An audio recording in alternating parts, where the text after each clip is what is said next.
விருதுநகர் மாவட்டம் பள்ளப்பட்டி கிராமத்தில் உள்ள அழகிய மீனாள் கோவில் திருவிழாவில் கிராமத்தில் உள்ளவர்களிடம் எந்த பாகுபாடும் காட்டக்கூடாது என உயர்நீதிமன்ற மதுரை அமர்வு உத்தரவிட்டுள்ளது.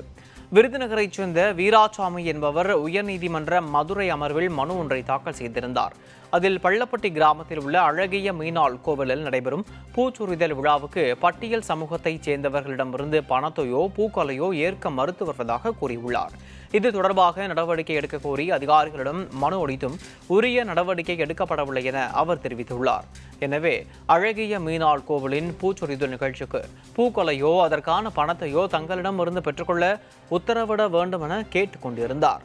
இந்த மனு நீதிபதி மஞ்சுளா முன் விசாரணைக்கு வந்தது.